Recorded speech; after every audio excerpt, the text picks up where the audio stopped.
What's up, everybody? Welcome to another episode of the Dugout Dispatch. I'm Steve Jewell, Tyler Edmunds to my left. Everybody, one of the co-hosts from Cubs on Tap. Make sure you check them out. I'm with you on the Water Boys.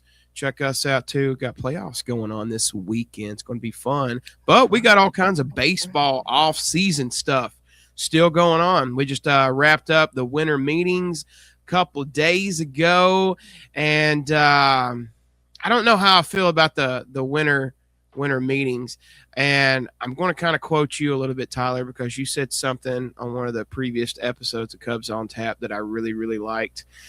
You said the winter meetings was basically like that Sadie Hawkins dance, or not a Sadie Hawkins dance, like a junior high dance or something. Oh, yeah. Where everybody's just kind of looking at each other, but they're too scared to kind of like make a move or something. And That's what it is. The speaking and just kind of like vague talk between owners and stuff like that. I was a little bit disappointed. I was thinking that we would see some names start to fly off the board, especially after getting everybody in a room or a hotel there in Orlando together, if you will. But I had to like find something else to watch anytime I'd see Scott Boras pop up. He would say the most vague stuff, especially about about Cody Bellinger or this or that. But he has rhymes. I think he has rhymes for all of his why is my mind gone blank? All of his what's the word? His clients. He has rhymes for all of his clients, and it's just funny to see the videos of. It's like when he steps into the hotel, everybody goes to him. But oh yeah, who does he not manage? That's who does he not represent? I should say. True. But I mean, you had three big moves. It was like we got three big moves, and I was like you. I was expecting, all right, man, these three moves, great. Now stuff's gonna start flying. And me being the biased Cubs fan that I am. Oh yeah, we're about to make all kinds of moves now because those three big pieces came off the board. Now people are going to start spinning, and it's like after that, just not too much after that. Yeah, I mean, I'm just kind of curious to really see how it's all going to shake out because we've talked about it before. All baseball fans are talking about it right now this off season. All podcasts are kind of talking about it, about how the collective bargaining agreement's coming up at the end of this coming season. And so I've been talking about it. We've been talking about other people. Are you going to see teams still go out and sign big contracts because we don't know how much baseball we're going to get in 2027, right? Obviously, it's not like baseball is going to go away for like 4 years and there's just going to be this lull, right? And, it'll be a few games, obviously. So there's still some teams out there that have the money, have it within the budget, if you will, where they can make those bigger contract signings, kind of like what Philly did with Kyle Schwarber. I knew he was going to get something. Maybe a little bit surprised to see 5 years. Maybe I'm not. I'm still kind of mulling it over. But, yeah, he was one of the first big ones, I think, that kind of flew off the board there. I mean, it makes sense. I can't remember how much he got. It was over 100, right? 5 years, 100. His was 5 years, 150 million, and Pete Alonso's was 5 years, 100. I believe 155 million. Yeah. So, as Cubs fans, bummed to not see Schwarber come back home, but I mean, I didn't think Philly was probably going to let him go. No, after the kind of season he had. I think if you could bet on any of them on any player returning, I think the one sure thing was going to be Kyle Schwarber coming back to that lineup because you've got Philly in a window still. They're still in that World Series window. Yeah. You've got Bryce Harper on the team. You've got, I say Zach Wheeler, but he may not pitch. Who knows when he'll pitch again in 2026. But you still got Trey Turner. You still got other pieces. I know they've still got to work on possibly getting JT Realmuto back. And they just got Adolis Garcia. So they're still in that window, and you're coming off a season in which he hit 50+ home runs. If I'm Philly, you've got it. You've got to bring him back at the very least. So that was a sure thing move as far as the Pete Alonso one. That did kind of shock me Like, Dude, I knew that I had a feeling, obviously, that he was going to leave. Because as soon as the season was over, he's like, "I'm out." I didn't think he'd go to the Orioles though. I thought he was going to leave, and not, and we'll get to it here in a minute. I thought he was for sure leaving after last offseason. The way that New York treated him then, it was like, well, we've got like that. I feel like that move only happened because the fan base wanted him back. Like they were vouching so hard for Pete Alonso to come back to New York. So he takes that 1-year deal, but it took everything. It felt like it took everything for Uncle Steve to make that move then. And as soon as that happened, and as soon as he had the season that he did, he was for sure leaving. But the shocking thing out of all of it was the fact that the New York Mets didn't even offer Pete Alonso a deal to come back. It's like, dude, you just spent all this money on Juan Soto. I thought you solidified yourself as a sure thing playoff team every single year. Yeah, you missed out on the playoffs last year, but Pete Alonso was a huge part of the reason why you guys were even close to sniffing the playoffs last year. I mean, you can say what you want about Juan Soto and Francisco Lindor, but dude, Pete Alonso, your all-time leading home runs guy, and you don't even talk about a contract. Baltimore, like you said, Baltimore wasn't as shocking as far as the team he went to, because you got to think Baltimore just the year before they were in the playoffs, and people were talking about, hey, we're in this window. This is our window right now with guys like Gunnar Henderson, Adley Rutschman, Jackson Holliday, Ron Mountcastle. I know they've got a young kid. Their left fielder, I can't think of his name right now. My mind's gone blank. But they've got a lot of good pieces that you put Pete Alonso on that lineup now. And as far as offensively, pitching wise, they've got some work to do. But offensively, Baltimore just may have made themselves the best lineup in the AL East. Top two, maybe. And I mean, I was looking at some of his stats because I heard something the other day. I was driving, I think maybe it was on Sirius XM, about Pete Alonso. So the past 3 seasons, 23, 24, 25, he has played a total of 486 games. He hardly misses a game. Yeah, hardly misses a game too. Like he's like your everyday guy. That's something else that's big. How come the Mets? Was there something going on in the front office? I don't. It makes you wonder, and that's what I had tweeted that afterwards. I was just like, "Is there something that the Mets know that we don't? Is there?" I just don't get what in the world. Why you don't even at least make a contract? And no matter what it was, I had a feeling that Pete Alonso wasn't going to take it. Even if I feel like if the Mets would have offered the same exact contract, 5 years at 155 that the Baltimore Orioles did, I still feel like he would have rejected it. Just because I think last offseason he felt disrespected, and this season that was kind of like his motivation was I'll show you, Steve, and puts up a really good season. And now he's gone. And I'll say this, and we were talking about it a little bit off air. Just between you and me and the whole internet watching this, I think there's something going on in that clubhouse up there. Dude, I don't know. I'm getting the vibe, like the vibes are off. I don't know if everyone's yelling or what's going on. Maybe Pete wanted out. He wanted to change the scenery or what. And then kind of still on the same topic, but then to move on to another guy, Edwin Diaz, your star closer, your guy. I mean, the creator, ERA. I mean, the creator of the closer entrance as far as these last few seasons, he was your guy. And he even comes out and says, well, LA's a winning organization, which I get it. It's LA. You're going to, and say what you want about LA. They got their missing piece from last year. And that's funny to say.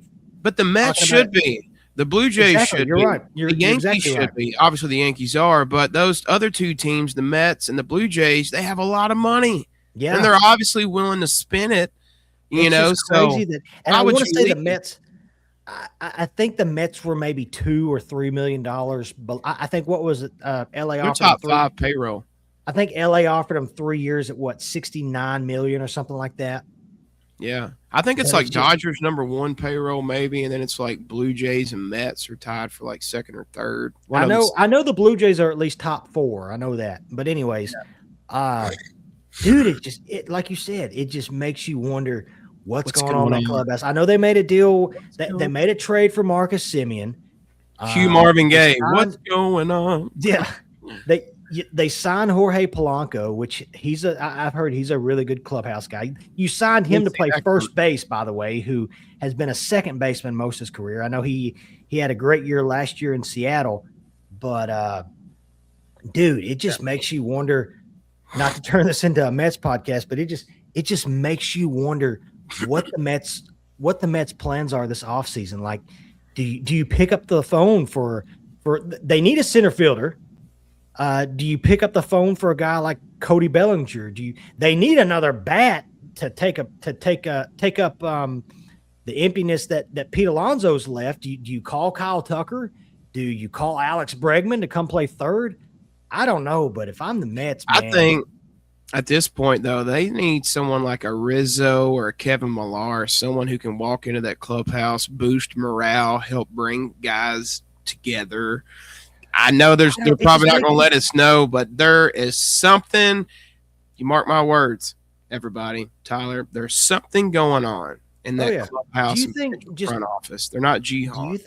Do you think part of it or a lot of it revolves around maybe Juan Soto in that clubhouse? I mean, when you're one of the best hitters on the planet, I get it. You can do, the clubhouse is yours, buddy. You're the $800 million man. I get that, but do you think he played like it though this past season? Oh, he almost had a 40-40 year last year. Yeah, I think he had 40 in dollars. How would you value it? Would you say he was more around like a 500 mil player, or was he like 780 mil?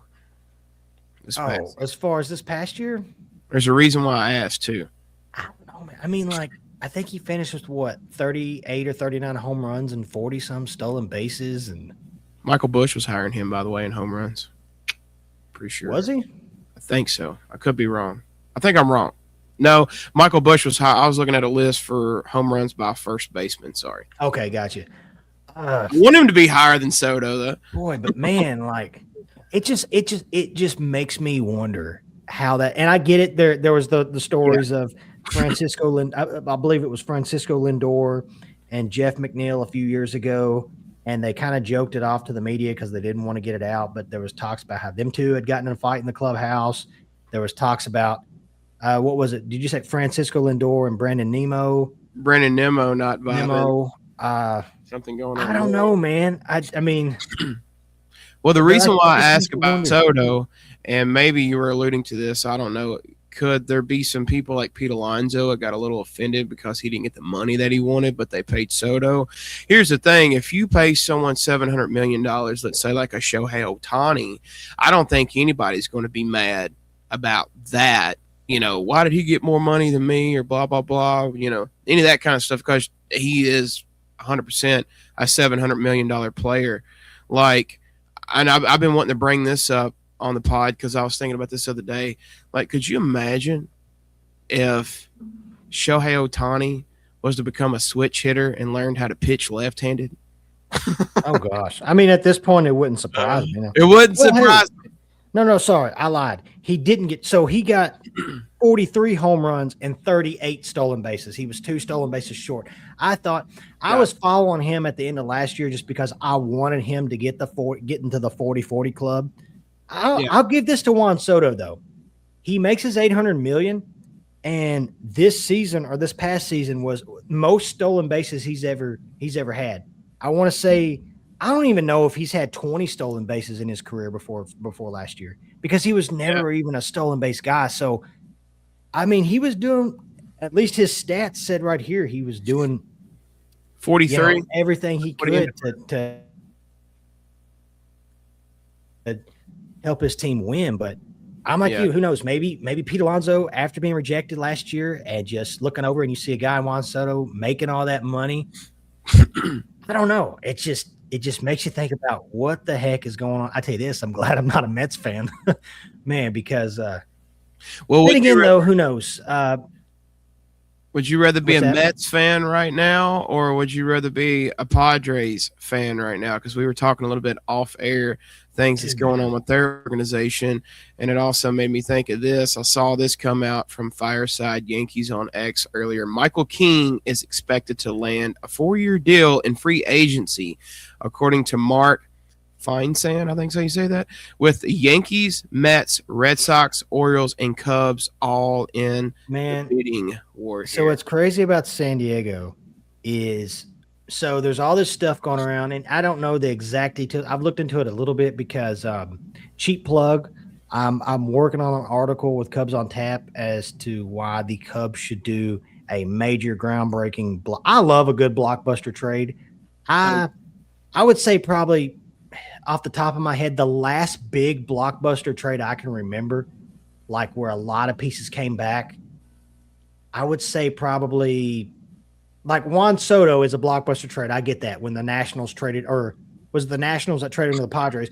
But I'm talking about in the moment, like I'd say for multiple, as far as multiple guys, the last one I really remember when I was younger was the Dodgers and the Red Sox when they traded like Carl Crawford, Josh Beckett, Adrian Gonzalez, and gosh, I can't even else remember. It was so many big name players. And so, anyways, Yeah. when you look at the Padres, they're dealing with ownership issues right now. The late owner who passed away, his widow is facing she's having to deal with a lawsuit with the brothers. I believe it's the brothers of her husband that passed away.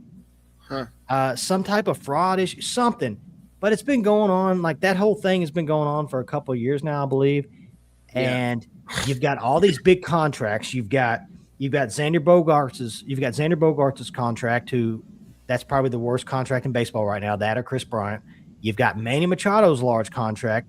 You're paying Yu Darvish till he's going to be like 45 freaking years old. And like you just showed there, they're probably going to lose Michael King. They just lost Dylan Cease to the Blue Jays that we talked about a few episodes ago. Who else? They lost Ron O'Hearn last year to a trade. You lost Juan Soto to a trade with the Yankees a few years ago, and those pieces back. I don't even know what they got back in that trade, but that's kind of Farm guys, maybe. I think did they trade him? Yeah, they traded him to the Yankees. Yeah, and I'm sure there's probably another player that I'm missing out on that they're losing this. Oh, they lost Robert Suarez. They're closing. Oh, yeah. He went to the Braves. And so, and they're in the division that they're in with the Dodgers. They're not going to win the division, even though they came close. I believe they came close last year. They were in the playoffs still. But see, that's why I think they're so kindred spirits, them and the Mets. Like, they've kind of been close over the years. They're on the brink, and then now you got like some front office stuff, potential ownership stuff going on, and it has to be stressful, at least with the Mets, their owner's got a boatload of money and he doesn't care to spend. I think I want to say he either bought or just sold I'm pretty sure it was Steve. I saw a story not too long ago about a baseball owner either buying or selling a golden toilet. That's when you know you got Pablo Escobar when you're either buying or selling a golden toilet. Yeah, you're in Forbes magazine. That's like Pablo Escobar stuff. I'm pretty sure he's a big art. The other night. I may be completely wrong about this, but I'm pretty sure Steve Cohen is a big art guy. Pretty sure. But well, there's things happening. You got San Diego doing that, and it just, it sucks. All kinds of stuff going on this off season. Some other stuff going on. Our boy Drew Pomerantz is going out west. Angels left-handed pitcher Drew Pomerantz reportedly agreed to a 1-year deal per multiple reports, including MLB. Good for him. That guy right there. Let me tell you something about that guy right there. That guy. So I believe his last season before last year, I believe it was 2019. It was either 2019 or 2020. Hang on let me, you know what? I'm going to look right. It's going to take me 2 seconds because, dude, I get it. I'm a Cubs guy. But he was arguably their best left-handed pitcher out of the bullpen. And, I was really hoping we keep him. He started a couple games, right? He did start a couple games in the playoffs against the Mets, but yeah. So he had not played before this season since 2021. 2021, wow. And and that was at age what he was 32 at the time. And there was talks about him possibly retiring and everything like that because, I mean, heck, he hadn't played in 4 years. Shows up, gets a small deal with Chicago, and just proceeds to throw, I believe it was 50-some appearances and had a 2.1-ish ERA. Like, good for you, buddy. At 36 years old, and now you just landed a deal with the Angels. And the same thing with Brad Keller. Brad Keller, another guy that, and again, not to be Cubs biased, but Brad Keller was another guy that said it post-game. I believe it was in the playoffs. Same thing. There was doubt in his mind about whether he was going to even pitch again at all this last offseason before the 2025 year. Like just signed a new deal with the Phillies for 2 years. Yeah, that guy talked about how hey, this last offseason I thought it may have been it for me. I thought it was, and then he it gets that small deal with Chicago, turns himself into probably one of the best relief pitchers in especially for the Cubs, but at least in the division for sure. And turns that into, like you said, a 2-year, $22 million deal. That's awesome. I mean, it sucks for the Cubs because Brad Keller was one of their best pitchers last year. I'd say Brad Keller. I was for sure thinking we would keep those two. Yeah, Brad Keller, Drew Pomerantz, throw Daniel Palencia in there, but I wouldn't matter Kittredge. I thought Andrew Kittredge was a great he signed a deal with Baltimore earlier this offseason. But yep. Good for them. I'm happy for them making their money because, again, not to turn this into a Debbie Downer Cubs fan episode, but I wasn't shocked when I saw the money and realized that Tom Ricketts was not going to pay $22 million for that when their MO these past few seasons has been let me do this dollar bin shopping type stuff and buy these cheap relievers and we'll turn them into something that we'll put them in our pitch lab. And we'll make some kinks with them and stuff like that and turn them into elite. And, we'll just do the same thing in the next offseason. And maybe they're getting the pitching lab figured out. Maybe it's coming a little bit better. I think I just saw a report a couple of days ago. Tyler Zombro got promoted, right? Within the pitching lab. I can't remember. What is it, vice president now or? Something like that, yeah. Yeah, seen that. So we'll see what happens. There's some other moves going on. Kenley Jansen signed with the Tigers to a 1-year contract for the 2026 season with a club option for 2027. That's a classic case of I'm pitching. I'm going to bet that conversation that he had with their front office was, look, I'll come to your team, but I'm the closer. I'm pitching 1 inning, and I'm pitching in a safe situation because I think I want to say all time he's number 4 all time in saves. And whenever he retires, he's a Hall of Famer for sure. But what's crazy is Kenley Jansen came in originally with the Dodgers as a catcher. Mm-hmm.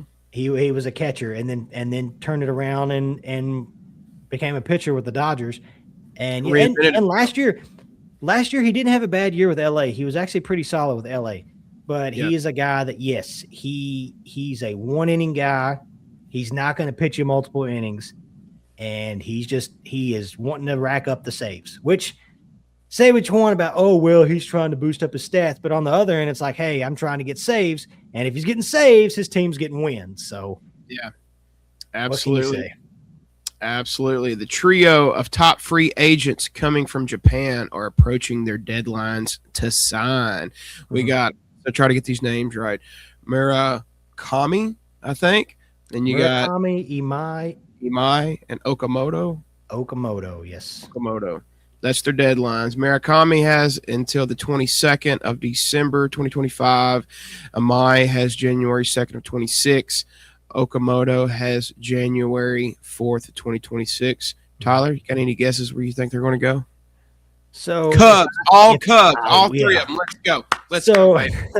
I will say this. Imai has been linked to both the Yankees. Supposedly, the finalists for MI are the Yankees Cubs and and Yankees. the Cubs. The Cubs and the Yankees. Yeah. If there's one of them, if I had to pick one that was for sure going to sign a deal, it would be MI. Murakami. So with Murakami, yes, he played third base in Japan. Supposedly, defensively, he's more of a first baseman in the major leagues. There's been a lot of talk about, so his batting average isn't that great against fastballs that are higher than like 93.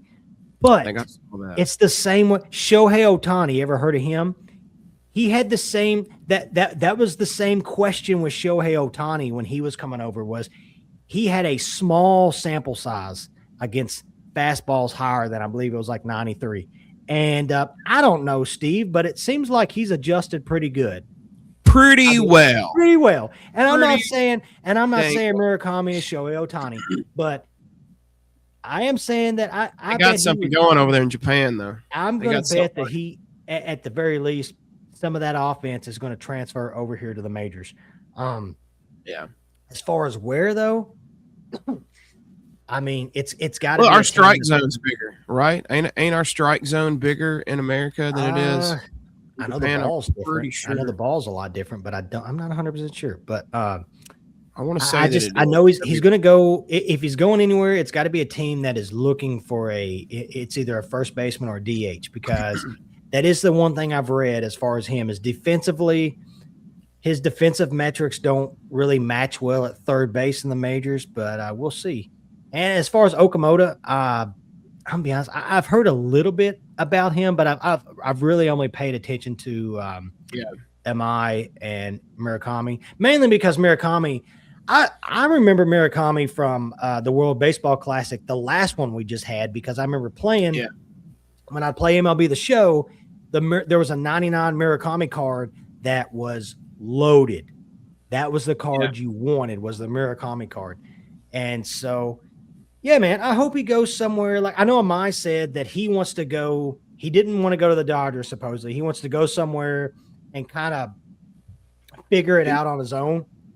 As far as just coming over and adjusting on his own and everything like that, which makes you wonder if Chicago would do that with already having Imanaga, but or the Giants. I figured the Giants would probably be. I think the Giants are secretly.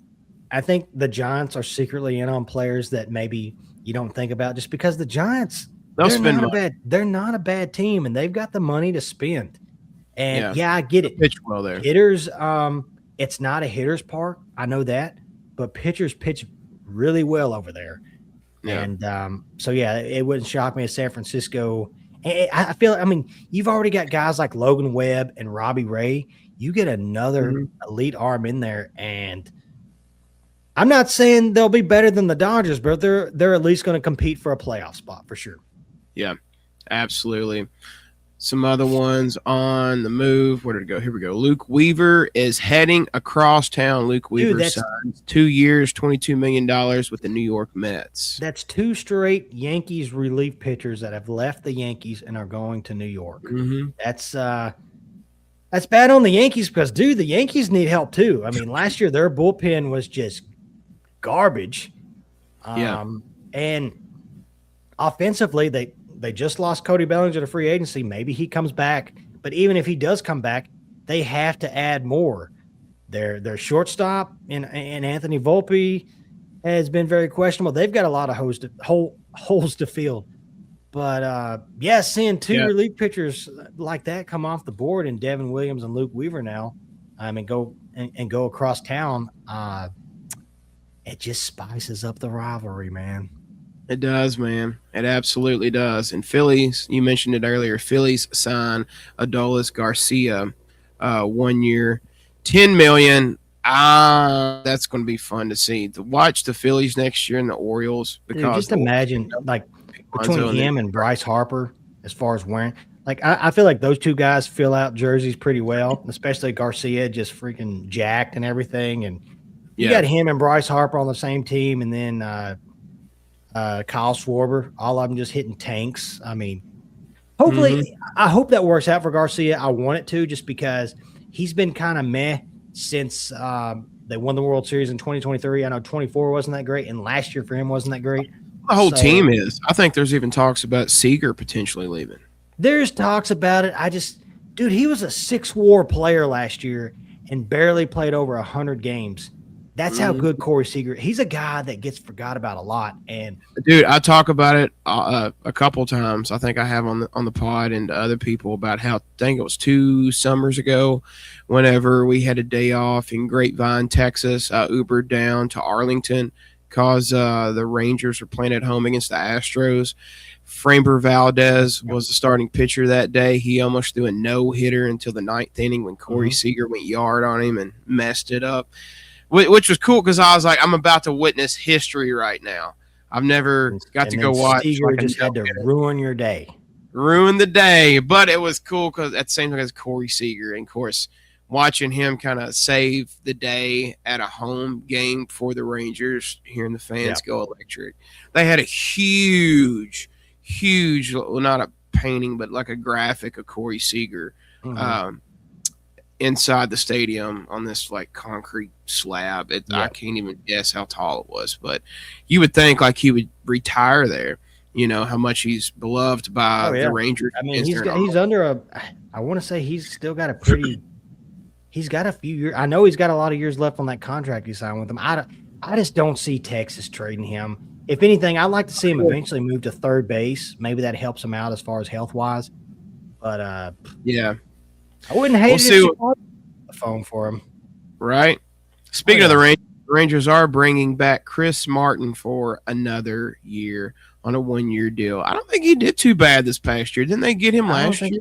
I think he did all right. Texas had a lot of high expectations, man. I mean, they won in 23, and I mean, before the season started last year, they were a team that a lot of people were predicting to go far in the playoffs, and just between injuries and just things not going their way, obviously that didn't work out. But I mean, Texas is going to be another team looking to rebound and go back into the playoffs next year. I know, like I said, last year sucked for them, but I think, you get a healthy Jacob deGrom back, you get a couple more of them pitchers, and I know they just lost Marcus Semien, but they got Brandon Nemo, didn't they? It wasn't that the 1-for-1 trade with the Mets? I think you're right. Yeah, get Brandon Nemo back, and you get some of those other guys back and healthy, and Texas may be an AL team that. And don't get me wrong, you've got the AL East that's pretty tough, but after that, between the West and the Central, man, if Texas can get hot, they can make the playoffs easily. Yep, it's not as much as a dogfight as the NL for sure. Absolutely. Well, not all the boys are back in town coming up on this new baseball season for the Cubs, Tyler, but we did get one as of now. Left-handed pitcher Caleb Thielbar reportedly agrees to a deal per MLB Fine Sand. He's back.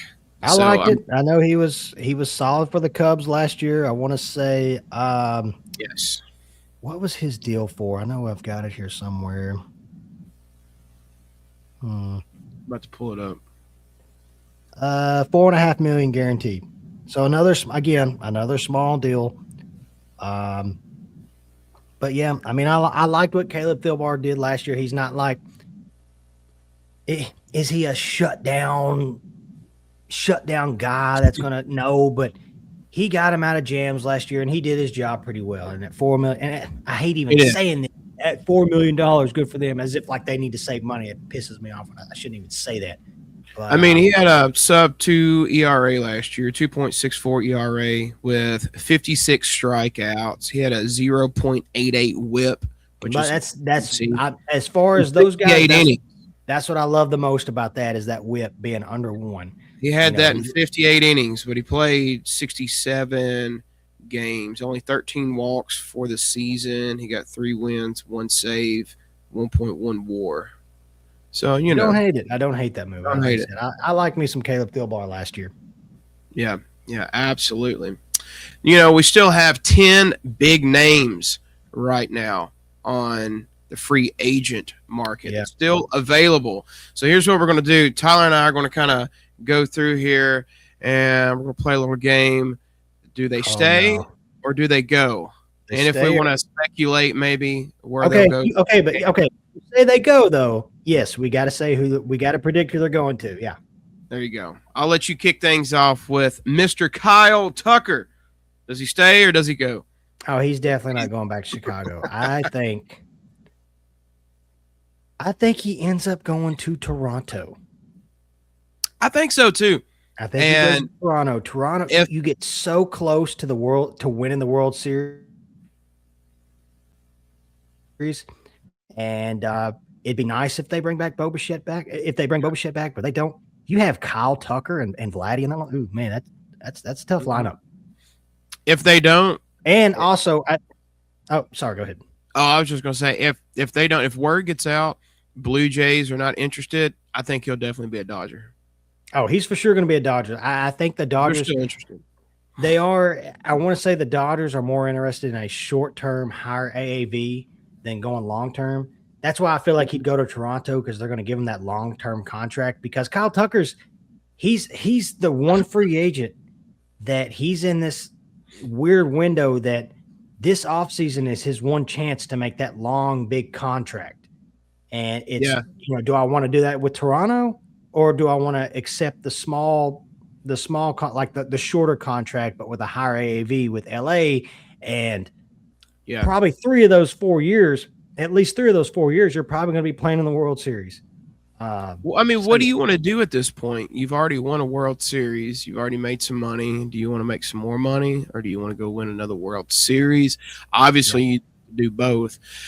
But who do you want to do it with? Because, I think, let's say, if for somehow the grace of God, Tom Ricketts just opens up his pocketbook, there's a chance. There's a chance that the Cubs can at least make it to the NLCS and see what happens, right? There's a chance he can win a World Series if he goes to the Blue Jays. Obviously, his chance is very high if he goes to the Dodgers. You go to the Dodgers, you're probably going to have to defer, obviously, some of that money. They have over $1 billion. They're close to getting to $2 billion, I think, in deferred money, which is interesting. Mm-hmm. Maybe the Blue Jays is the best option because you're going to get paid up and you could win a World Series. I don't know. If he goes to the Dodgers, he can hide in that stacked lineup. Yeah, there won't be nowhere near the pressure like it was this past season in Chicago for him. And like you said, I would love for Tom Ricketts to, pick the phone up and let's Jed get on the phone and let's go back to that. Even though at the end of the season, everybody was telling you, hey, Tucker's not coming back. I was one of them. Tucker's probably not coming back. He's not. If I'm Chicago, you see that if he's still on the board and, the money's there, again, they're probably not going to do it because they haven't paid anyone over a $200 million contract. I don't think ever. So I don't think it's going to happen. But, Al Tucker was the reason their offense was so good then, but or at least last year. But, I think he goes, and I think it is Toronto for sure. Yeah, I like that. If not Toronto, I think he'll definitely be a Dodger. Next up, we got up on the board, Alex Bregman, who, of course, played with the Boston Red Sox this past season. I think he stays. Even though there are some interesting stuff out today that the Diamondbacks are very interested, I think only if they can move Ketel Marte, the right deal for him. So which is so crazy because Ketel Marte, his contract is under $100 million. That is crazy. There's also rumors going around in Chicagoland that the Cubs are interested. Wouldn't hate it. I wonder if they're only interested just so they could try to figure out, hey, what did the Red Sox offer you?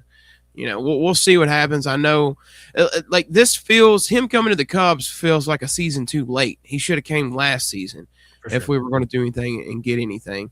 So I think that he's going to stay in Boston because they obviously need him. They got rid of Rafael Devers for him. Why would you trade Devers and get Bregman just to let him go? And one could argue that for Chicago. Why would you trade Hayden Wesneski and who was our third baseman that we got? No, the one that we got from Tampa Bay. Oh, Isaac Paredes. Why would you trade him and Cam Smith and Hayden Wesneski just for like a 1-year rental, I guess, if you will?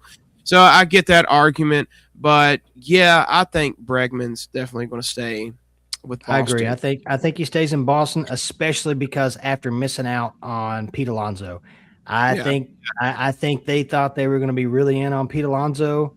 You lose him not only do the Mets lose him, but he goes to the Red Sox, one of their division foes in Baltimore, yeah, and they're going to, at the very least, need to bring back Bregman.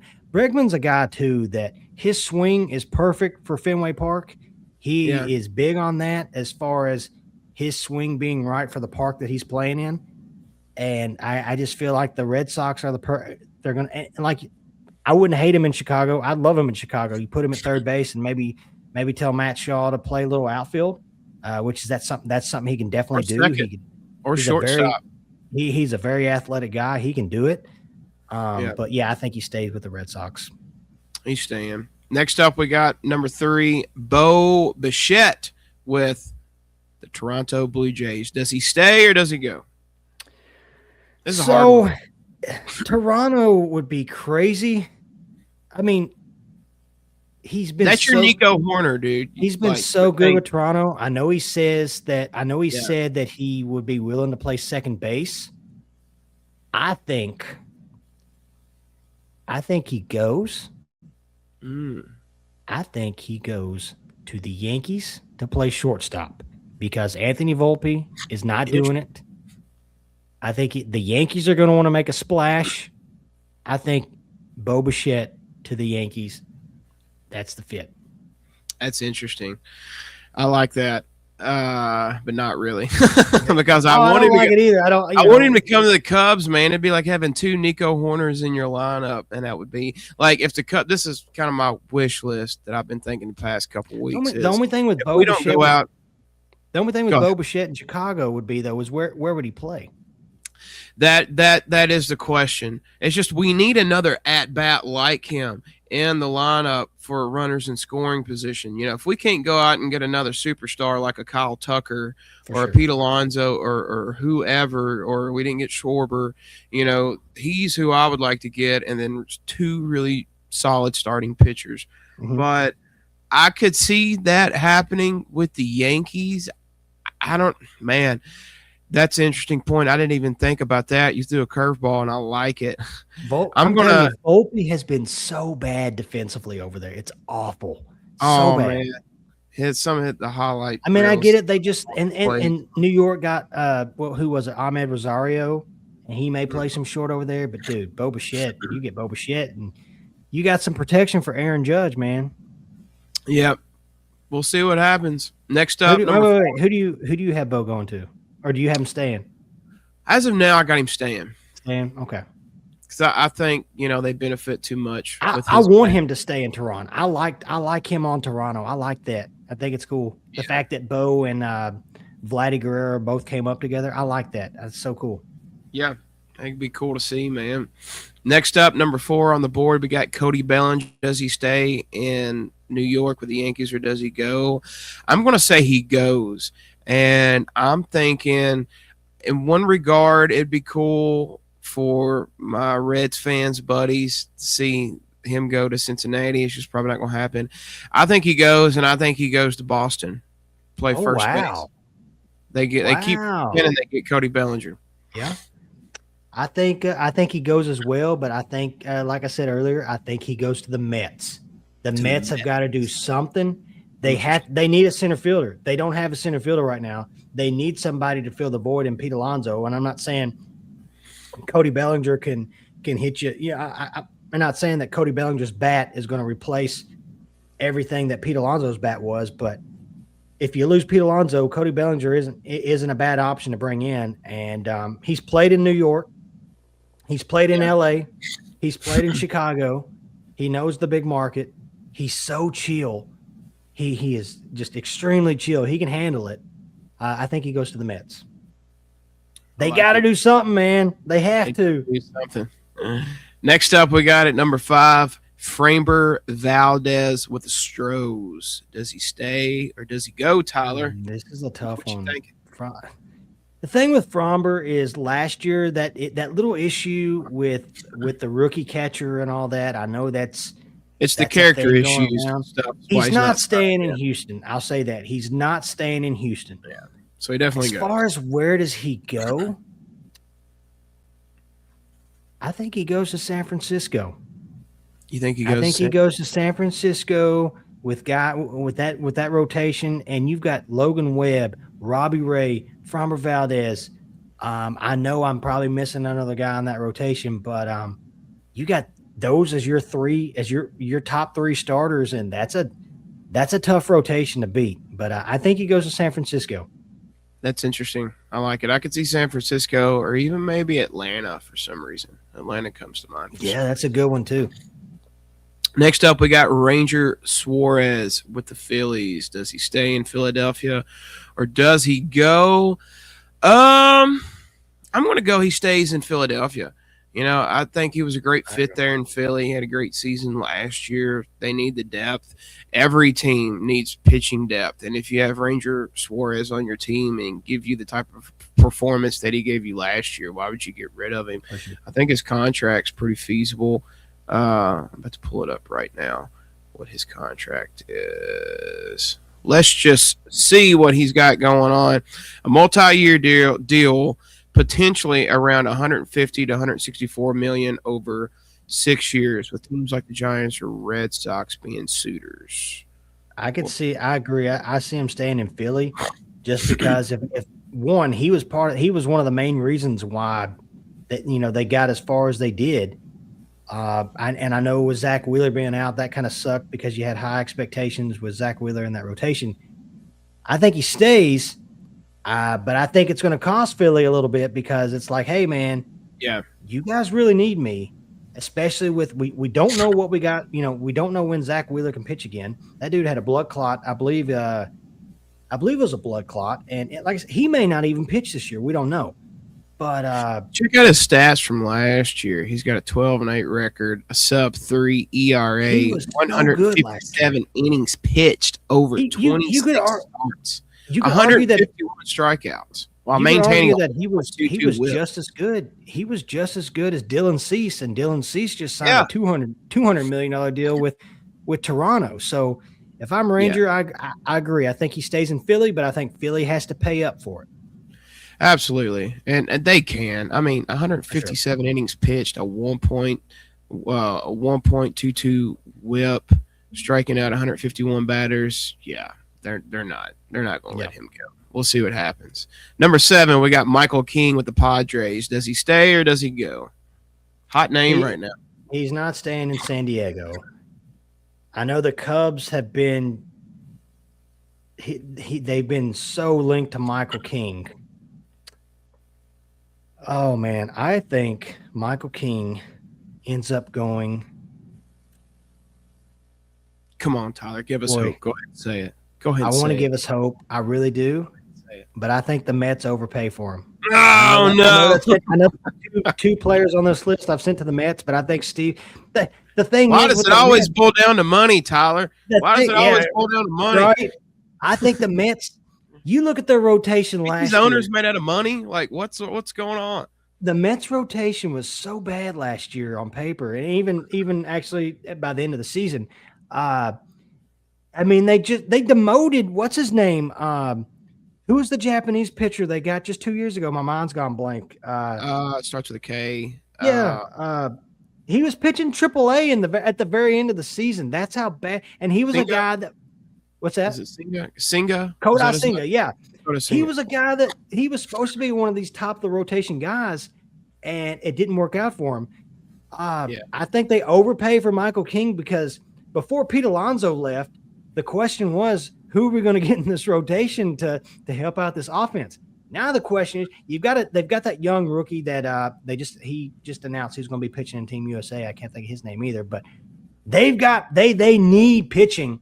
And I think the Mets are going to overpay for him. You could be right. And number 8, we got Murakami. Do you think he's going to Chicago? We've got a guy. There's one guy. Do I think or do I hope? Yeah.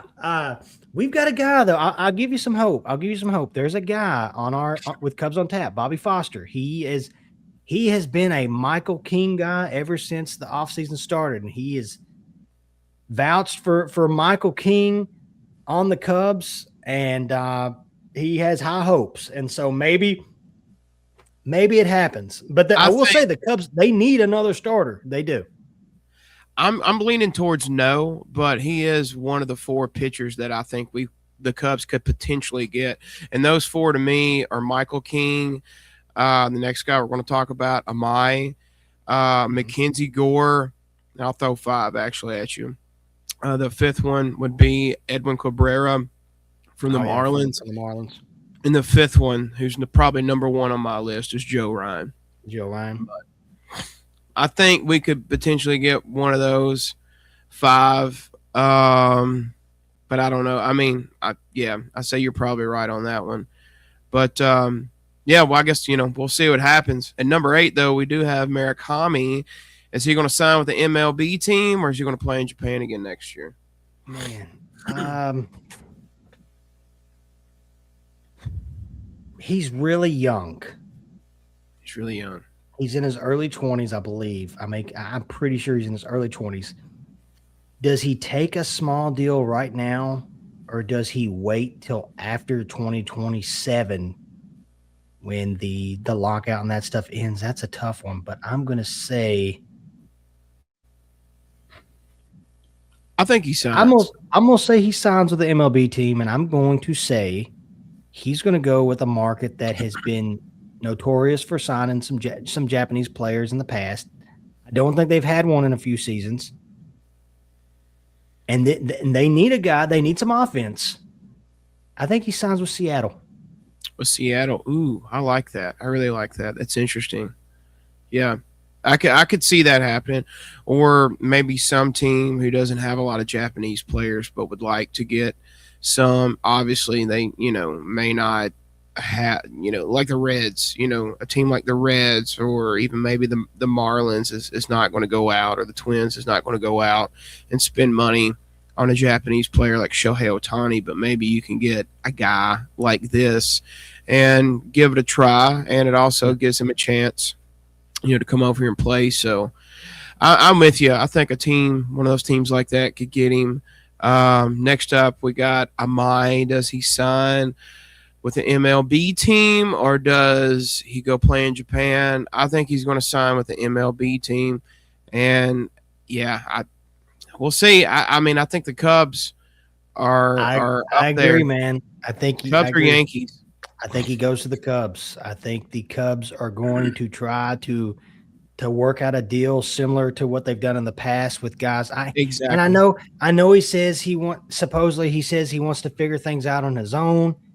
I think it seems like he wants to stay away from what the Dodgers got going on right now, and almost kind of try to like beat that.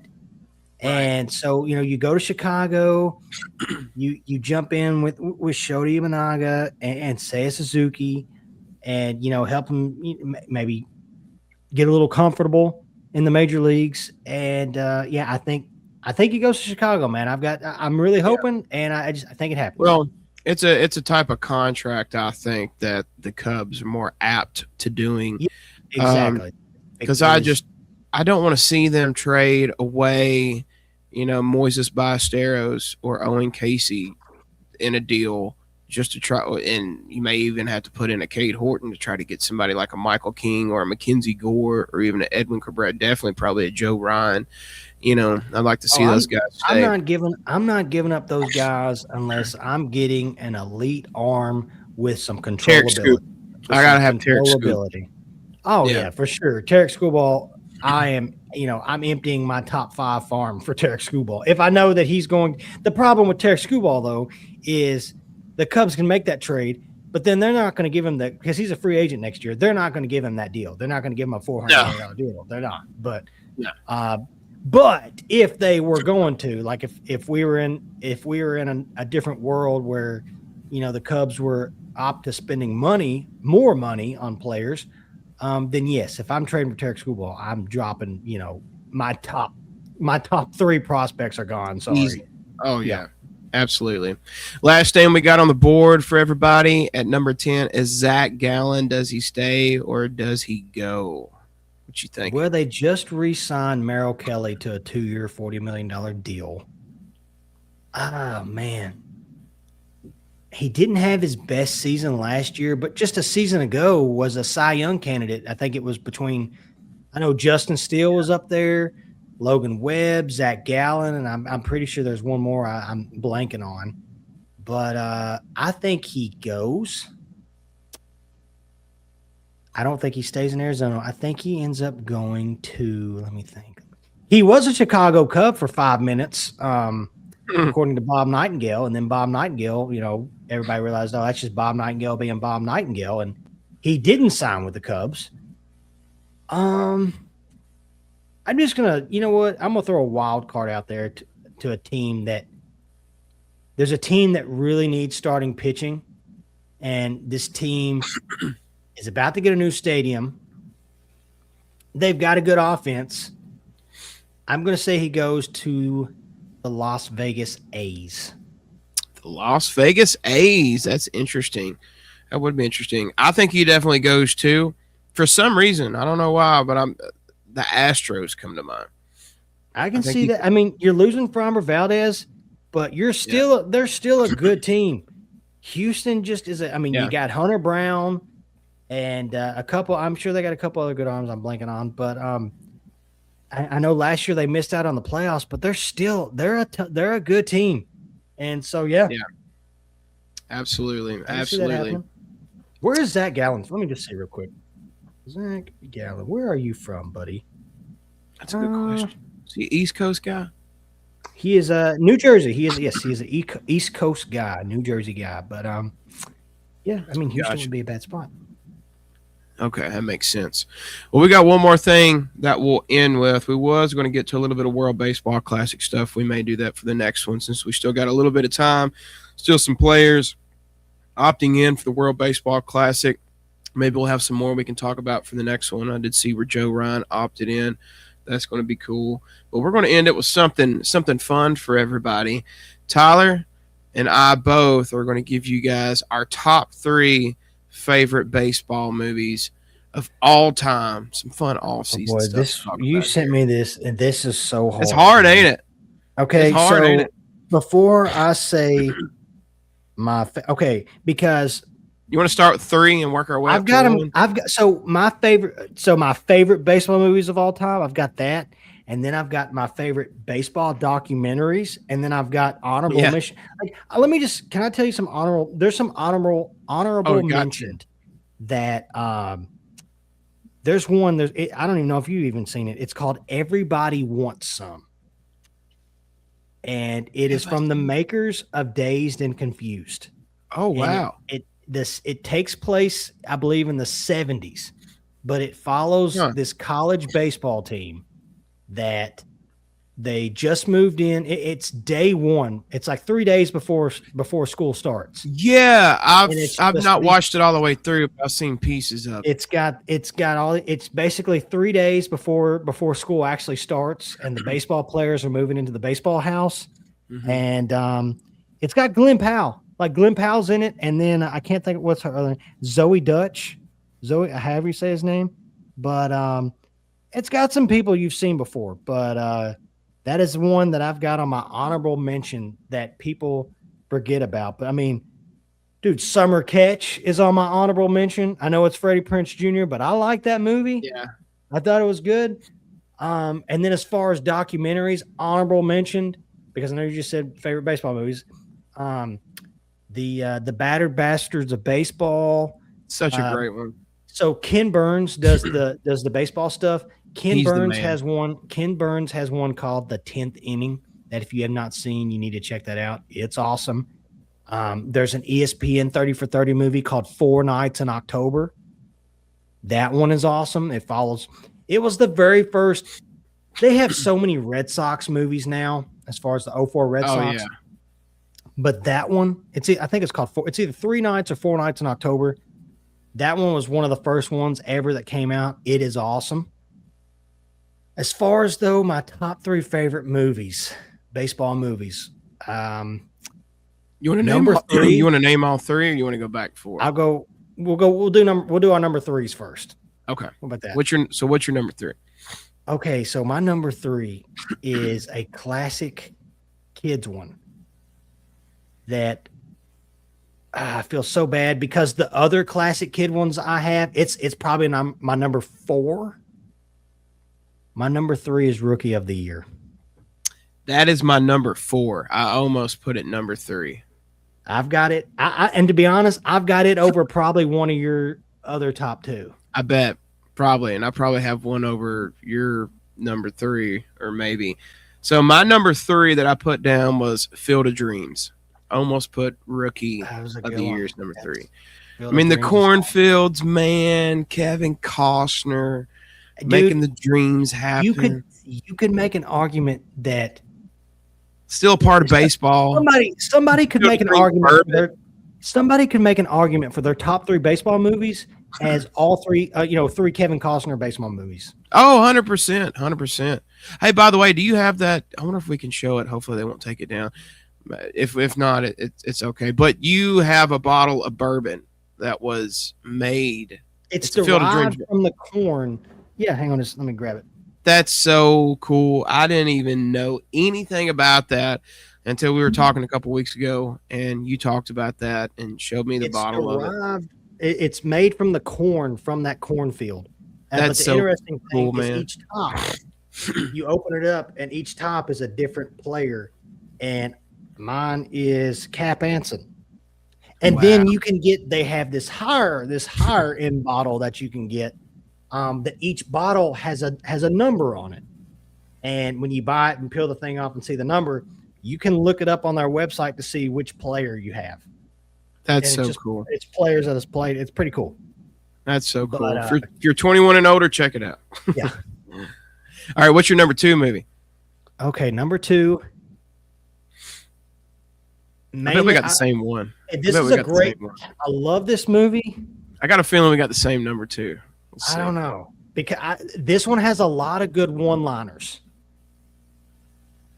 A League of Their Own. A League of Their Own. Wow. Man, we don't have the same number 2, but I forgot about that movie. That's a great one. Good one, man. It's a good story, and Tom Hanks, man, in that movie, he's hilarious, dude. It's probably one of my favorite Tom Hanks movies ever, and yeah, it's a good one. It's one. I love that one. This was hard because I just spoiler alert. I don't have Field of Dreams on mine. It was so hard. I try to every time Field of Dreams is on. I watch it. Like if I'm flipping through, I watch it. My wife loves forget Rosie O'Donnell in that movie. And Madonna. And Madonna. Lori Petty, Gina Davis. Who else? Andy Cusack, Freddie Simpson. But it's just like there's so many awesome one-liners in that movie. The little kid that just "You're gonna lose" and throws the glove at his face and is like, "I got him." There's so many good scenes in that movie. But Field of Dreams was one I wanted to put on there for my. It was hard. There's so many. Basically, when I did this list, I just like, which ones if they were on TV right now, which ones would I like if I had 10 screens of all the movies going on, and I had to numerically just start turning each one off that I didn't want to watch. That's the only way I did it. This is hard for me because I kind of want to take. Can I have 2 tied for second? Sure, yeah. This is our list. We can make it however we want it. I put down Moneyball, but that's a good one. Yeah. I really want to. Now that I think about it, probably should have maybe put down Sandlot, but I love both of those. Sandlot was my number 4. Sandlot because that's just a classic. I mean, everybody knows Sandlot. Everybody, 100%. You're killing me. Such a staple. Such a staple, man. That was and it was just with Rookie of the Year. I don't know. Yeah. And you say, "Oh, well, it's because about the Cubs, Tyler." Like maybe a little bit, yeah. Yeah, but you get crazy man. What's his name? Gary Busey. He's a pitcher for the Cubs. Ain't that cool? Chet Steadman, man. Steadman. Sell cold ice and warm ice. Yeah. You got it figured out. Oh, dude, So I guess I'll do those two as tied for Okay. number 2. I mean, Moneyball, I watch it every time I'm on a plane and I see it on there. Yeah. Watch it anytime I it's see it on I'll TV. watch it. It's another It's one, yeah. it's shaped baseball in a way into what it is today, going from where it was to where it's at now, being so analytic driven and stuff like that. So, yeah, I'm going to have the Sandlot and Moneyball tied for number 2. I'm going to be greedy. Have 2. So my number 1, I took all 3 Kevin Costner movies because spoiler alert, my number 1 is a Kevin Costner movie. I took all 3 Kevin Costner movies and I set them down in my mind and was just like, I had to trying to just take one out of the 3. Yeah, was so hard. So hard. Field of Dreams is so good. Bull Durham is so good. We should do top 5 instead of 3. Yeah. Next, but and I'm probably going to get a lot of crap for this because probably a lot of people are going to say out of the 3, it's their least favorite. But my number 1, and it's because I love the story.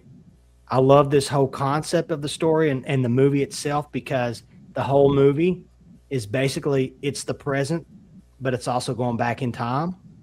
Mm-hmm. For the love of the game.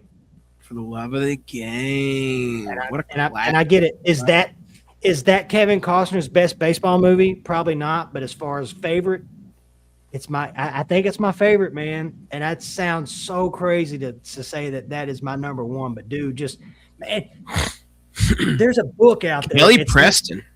And John C. Reilly was in that one. John C. Reilly was in that one. That's Vin Scully. And Vin Scully was he was J.K. Simmons, Billy Rogers. We had State Farm guy. What was his name? Not State Brian Farm Cox. guy was the coach. He was the manager for the Tigers. You're right. What's his name? It wasn't Brian Cox, right? There's so many other ones too. I could say though, like the Rookie, man. I don't know how many times when I was a kid, I had the Rookie on DVD when I was little. Okay, so I'm just going to interrupt you right there. That's my number 1 movie. You guessed. Oh, my bad, man. I'm sorry. The Rookie with Dennis Quaid. That one was so good. I don't know. I remember watching that one, dude, at Marquee Cinemas here in Glasgow, Kentucky, when it came out. I was still playing baseball at the time. Dennis Quaid, of course, stars in it. The kid from 2.5 Men that played Jake. What's his name? I can't remember his real name, real life, but he was in that. Oh my God! I watched it so many times. I was playing baseball, and just such a cool story based on a real true story too. True story. He's a high school coach. He used to play, and then he's coaching kids at this point, and how the high school team made a deal with him. We'll play our tails off and all this stuff for you if you go try out again. Then, just thinking the radar gun was wrong. But it was actually right. He's throwing over 90. He comes back. He gets called up the Tampa Bay Devil Rays and gets another shot, playing in the majors. How can you not love a story like that? But, yeah, you guessed it, man. The Rookie with Dennis Quaid. That is my number 1 movie. And it's special to me. Just something about that. It's a great movie, dude. I love that. Any ones that we name could be number 1s, though. Sandlot's equally number 1 movie. Hardball's one that people forget about. Angels in the Outfield. Angels in the Outfield, yeah. But then, you could do a whole list on documentaries because they're like, Nolan Ryan, Stacey Nolan, Fastball, yep. Battered Bastards of Baseball. There's one right now. I've been watching it. It's pretty good so far. I need to find the final episode. I can't find it, but it's called Alex versus A-Rod. And I haven't watched that yet. It's a 3-part documentary on A-Rod, and he's pretty honest and open in it. Yeah, it's not bad. I've seen clips on social media, but I've not watched it. I'm gonna be honest, and I know we talked about it a few episodes ago with Netflix making their deal and stuff. Just speaking of movies and stuff, I'm excited. This, I guess, is a good segue for it. I'm so excited for this Netflix deal with MLB. Because there's going to be probably some really good content as far as some really good shows come out on Netflix, some baseball stuff like that one last year that followed the Red Sox. That was awesome. Like I would love to see more of those. 100%. Behind the scenes stuff. Like I'm a big wrestling. Well, it's time because football does it. They have Hard Knocks. They had a show called All or Nothing. They follow teams around. I love WWE, and I love watching like these documentaries, like the WWE documentaries. And they have this show on Netflix right now. It's called Unreal, and it basically just pulls the curtain back, and you see everything. It's awesome. And like that Red Sox episode, that show, that's what it pulled the curtain back, and you got to follow. It was awesome. Yeah. And so, yeah, hopefully we get another one of those pretty soon. But yeah, there's a lot of good documentaries out there. So many good ones. We may have to do another one. We will at some point, where we'll choose maybe like documentaries and stuff like that. But yeah, just stay tuned with us, ladies and gentlemen. We got all kinds of stuff we may be talking about, throwing your way during this off season to fill some time. But that's going to do it for us, guys. We are out of the door. Y'all stick around. More episodes coming this off season. That's going to conclude this one for Dugout Dispatch. Tyler, thank you, buddy. We'll see you guys. As always, man. Heck later. Yeah.